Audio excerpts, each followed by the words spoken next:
Welcome to History Chapter. In this video, we'll explore the First Kashmir War, the conflict that ignited long-standing tensions between India and Pakistan over the beautiful yet contested region of Kashmir.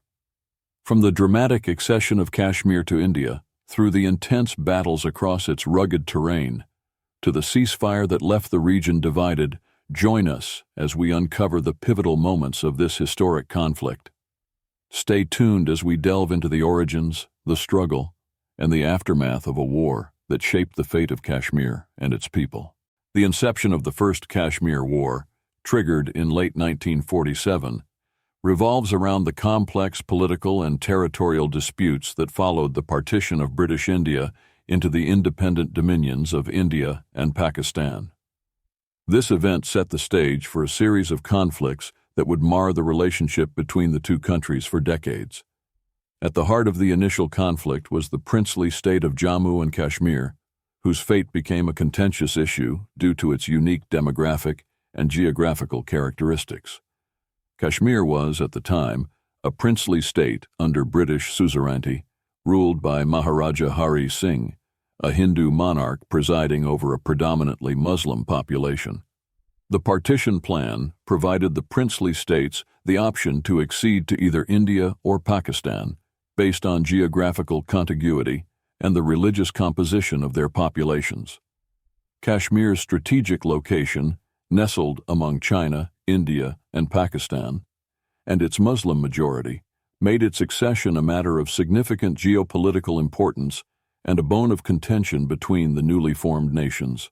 Before the outbreak of the First Kashmir War in 1947, Poonch, a border region within the princely state of Jammu and Kashmir, was already a hotbed of tension and conflict. The region's situation was complex due to its demographic composition, economic grievances, and the historical context of its administration and military recruitment practices. Poonch had a significant number of Muslim ex-servicemen who had served in the British Indian Army during World War II, and the area experienced heightened political awareness and agitation for rights and against the Maharaja's policies. This backdrop made Poonch fertile ground for the initial sparks of rebellion that eventually connected with the larger conflict engulfing the region. The Gulmarg Plan was a covert strategy, purportedly devised by Pakistani authorities to facilitate the annexation of Kashmir to Pakistan. The plan involved the mobilization of tribal militias from the northwest frontier province, now Khyber Pakhtunkhwa, and other tribal areas, arming and supporting them to invade Kashmir and initiate uprisings against the Maharaja's rule. The objective was to swiftly capture key territories, including the capital, Srinagar, and declare Kashmir's accession to Pakistan. The use of tribal militias was aimed at blurring the lines between an internal uprising and an external invasion, hoping to complicate the international community's response and India's potential intervention. As the British Indian Empire was dismantled, the Maharaja of Kashmir faced a dilemma. His state shared borders with both India and Pakistan, and while the logical choice might have seemed to be Pakistan due to the majority Muslim population, political, personal, and security considerations made the decision anything but straightforward. Hari Singh harbored ambitions of retaining independence, hoping to navigate a neutral path between the two emerging powers. This indecision and desire for sovereignty led to a period of uncertainty and heightened tensions in the region. The situation escalated when, in October 1947, tribal militias from Pakistan's northwest frontier province, allegedly supported by elements within the Pakistani military, launched an invasion into Kashmir. Their aim was to force the issue of accession to Pakistan, exploiting the Maharaja's hesitance to make a decision. The invasion was characterized by rapid advances and was marked by episodes of violence against civilians, creating a crisis of governance and security within the state. Confronted with the loss of control over significant portions of his territory and the possibility of an outright takeover by forces allied to Pakistan, Maharaja Hari Singh made a pivotal decision.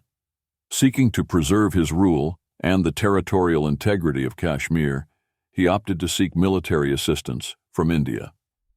The government of India, led by Prime Minister Jawaharlal Nehru, was willing to intervene but stipulated that Kashmir must accede to India as a precondition for military support. Faced with no other viable options, Hari Singh signed the Instrument of Accession on October 26, 1947, formally agreeing to accede to the dominion of India. This act of accession marked a critical juncture in the conflict, as it led to the deployment of Indian troops to the region. Indian forces were airlifted to Srinagar, the capital of Kashmir, initiating a military campaign to repel the tribal militias and restore the Maharaja's control over his domain.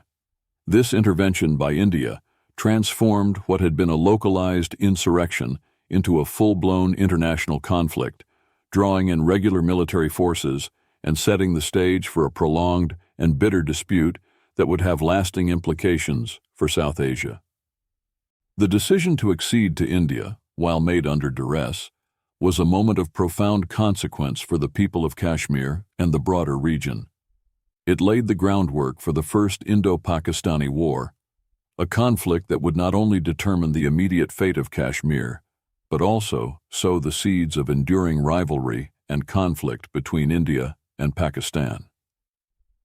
The war, characterized by its mountainous battles and the harsh terrain over which it was fought, highlighted the complexities of nation-building and sovereignty in a post-colonial context, leaving a legacy of division and strife that continues to affect the geopolitics of South Asia to this day. With the signing of the Instrument of Accession by Maharaja Hari Singh, Indian forces were legally permitted to enter Kashmir and defend the territory against the invading tribal militias and their backers. India's initial military response was swift and strategic, focusing on securing Srinagar's airfield to ensure a continuous flow of troops and supplies. The arrival of Indian troops in Kashmir marked a significant escalation, turning it into a theater of conflict between the two nascent states. The Indian military's primary objective was to halt the advance of the tribal militias, which had reached the outskirts of Srinagar, and to reclaim lost territory. The early phase of the military campaign saw Indian forces engaging in combat to push the invaders back. Despite being outnumbered and operating in difficult terrain, the Indian Army managed to secure critical victories in the initial weeks of the conflict, stabilizing the front and preventing the fall of Srinagar. However, the conflict was far from one-sided. Pakistan, although initially denying any official involvement, soon began to provide direct support to the tribal militias, and later involved its regular army. The involvement of Pakistani forces brought a new level of intensity and complexity to the war. Pakistan aimed to secure Kashmir's accession, believing that the state's Muslim-majority population rightfully belonged to the Muslim nation of Pakistan. This belief fueled Pakistan's military efforts and justified its intervention in the eyes of many Pakistanis. The war fronts were varied and stretched across the rugged terrain of Kashmir. Battles were fought in the valleys, mountains, and high-altitude areas, where the harsh weather and challenging logistics added to the difficulties faced by both sides. The conflict saw a series of engagements in areas like Poonch, Uri, and Baramulla, with both sides experiencing gains and losses. The nature of warfare was conventional, involving infantry, artillery, and air support, but the terrain dictated that many confrontations were localized and required significant adaptability. One of the critical aspects of the conflict was the struggle for control over key passes and routes, which were crucial for logistics and movement of reinforcements. Both India and Pakistan understood the strategic significance of these locations, leading to fierce battles over their control. The winter of 1947-48 brought additional challenges, as snow and cold temperatures hindered operations and imposed a natural limit on the conflict's intensity. As the war progressed, it became evident that a military solution might not be achievable without significant casualties and further escalation. International attention, particularly from the United Nations, grew as concerns over the humanitarian impact and the potential for the conflict to widen into a larger war became apparent. Both India and Pakistan faced international pressure to cease hostilities and seek a negotiated settlement. The First Kashmir War thus evolved into a complex conflict that tested the military capabilities and political resolve of India and Pakistan. It was marked by a series of tactical and strategic battles that shaped the course of the conflict and left a lasting impact on the relationship between the two countries. The war demonstrated the geopolitical significance of Kashmir and set the stage for the enduring dispute over the region, embedding it deeply into the national consciousness of both India and Pakistan. At the onset, the Indian military intervention comprised initially of limited troops, but the numbers significantly increased as the conflict escalated. The Indian Army deployed several infantry battalions, supported by artillery units and, to a lesser extent, air support for logistics and occasional combat missions. The Indian Air Force played a crucial role in transporting troops, equipment, and supplies to the region, particularly to the Srinagar airfield, which was critical for maintaining the Indian military presence in Kashmir. The conflict began with tribal militias from Pakistan's northwest frontier province, who invaded Kashmir with the aim of pressuring Maharaja Hari Singh and supporting the accession of Kashmir to Pakistan. These militias were loosely organized but fierce in their initial advances. As the conflict progressed, regular units of the Pakistani army became involved, providing logistical, artillery, and infantry support to the tribal militias, and later taking a more direct role in the conflict. One of the significant early events of the conflict was the fall of Mirpur, located in the southern part of Jammu and Kashmir. The town fell to the tribal militias on November 25, 1947, after intense fighting. The capture of Mirpur was a strategic victory for the invading forces, but it was also marked by tragic violence against the civilian population. As history annals tell us, around 400 women jumped into wells in Mirpur, committing suicide to escape from being abducted. The fall of Mirpur exemplified the brutal nature of the conflict and underscored the communal tensions that had been exacerbated by the partition. The early weeks of the conflict saw a dynamic and fluid situation, with Indian forces gradually stabilizing the front and beginning to push the tribal militias back. However, the fall of Mirpur and other towns highlighted the complex challenges India faced, not just militarily, but also in terms of the humanitarian and political implications of the conflict. Jangir, located in the Rajouri district of Jammu and Kashmir, fell to the invading forces in March 1948. The town's capture was significant due to its strategic location, serving as a vital link between the Mirpur-Poonch area and the Valley of Kashmir. The fall of Jangir to Pakistani raiders and tribal militias was a setback for Indian forces, as it exposed the regions of Naushera and Rajouri to further attacks and put additional pressure on Indian defenses. Following the capture of Jangir, the attackers turned their focus towards Naushera and Uri, aiming to expand their control and further pressurize Indian positions. Naushera, a key town in the Jammu region, became the scene of intense fighting. Pakistani forces launched a significant assault in February 1948, aiming to capture the town and cut off Indian supply lines. The Battle of Naushera was marked by fierce combat, but ultimately resulted in a decisive victory for India. Brigadier Pritam Singh's leadership was instrumental in repelling the attackers, and Major Somnath Sharma was posthumously awarded India's first Paramveer Chakra for his bravery in this battle. Uri, situated near the line of control in the Baramulla district, was another strategic target due to its location on the route to Srinagar. Pakistani forces aimed to capture Uri to secure a direct path to Srinagar, but their efforts were successfully countered by Indian defenses. The defense of Uri prevented the encirclement of Srinagar and was crucial in maintaining the supply lines to the Kashmir Valley. In response to the fall of Jangir and the threat to Naushera and Uri, The Indian Army launched Operation Vijay in April 1948. This counteroffensive aimed to recapture lost territories and push back the invading forces. Operation Vijay was a well-coordinated military campaign that involved multiple brigades and was supported by artillery and air support. The operation was successful in recapturing Jangir and stabilizing the front in the Nowshera sector. The recapture of Jangir was not just a strategic victory, but also served as a morale booster for Indian forces.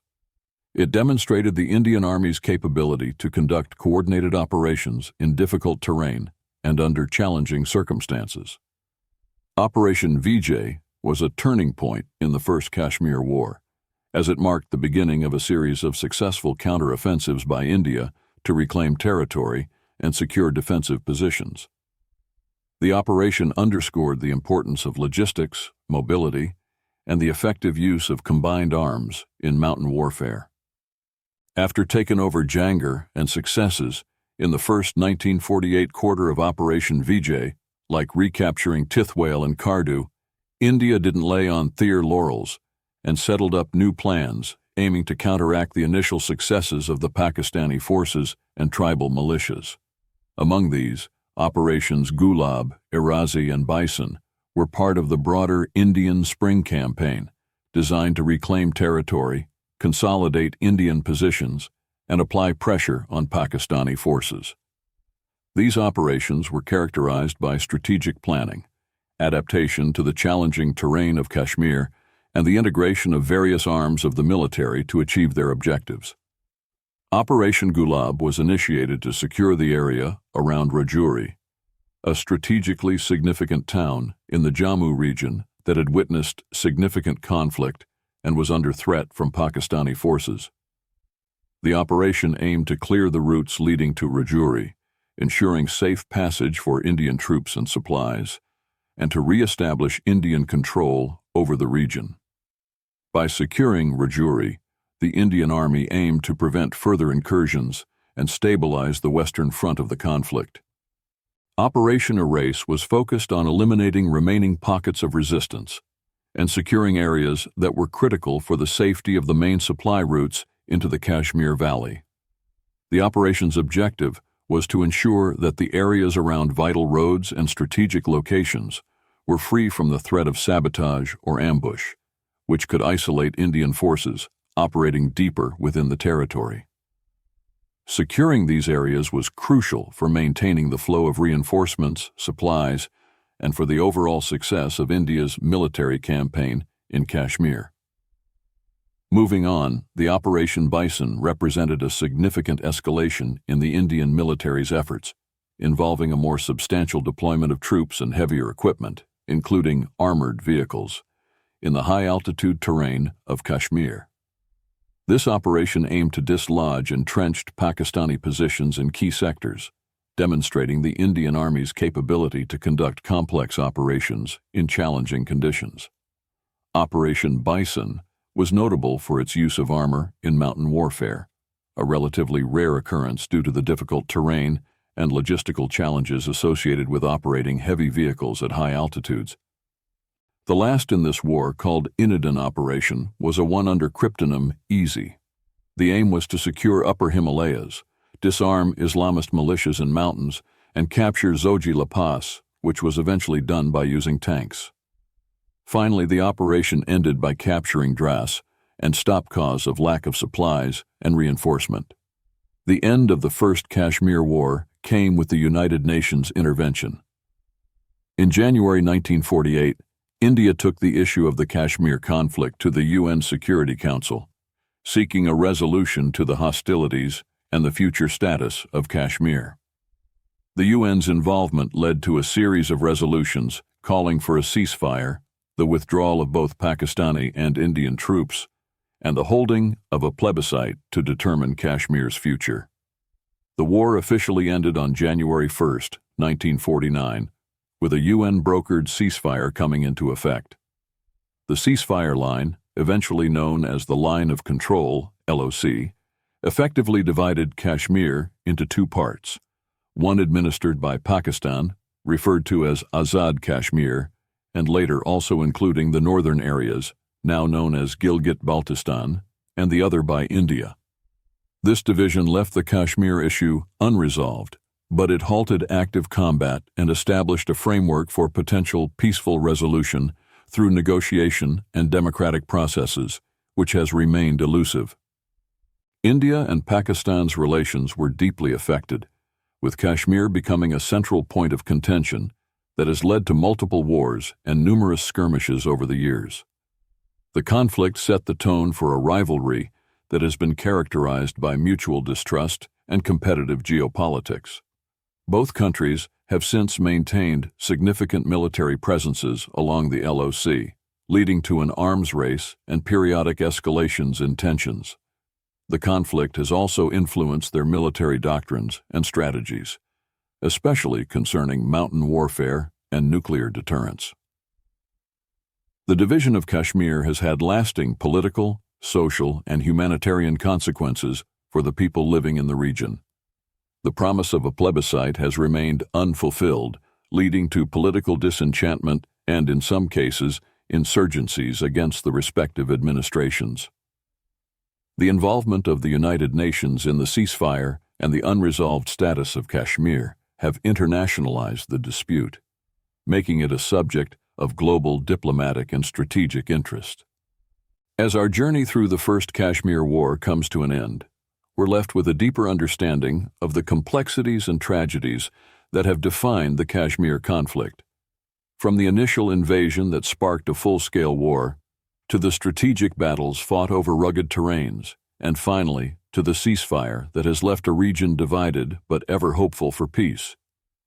We've seen how the events of 1947 to 48 set the stage for decades of tension and conflict, leaving a legacy that continues to impact the lives of millions in Kashmir and beyond. Thank you for joining History Chapter on this exploration of one of the pivotal chapters in South Asian history. If you found this journey enlightening, don't forget to like, share, and subscribe for more historical deep dives. Until next time, keep questioning, keep learning, and keep exploring the chapters of our past to understand the world we live in today.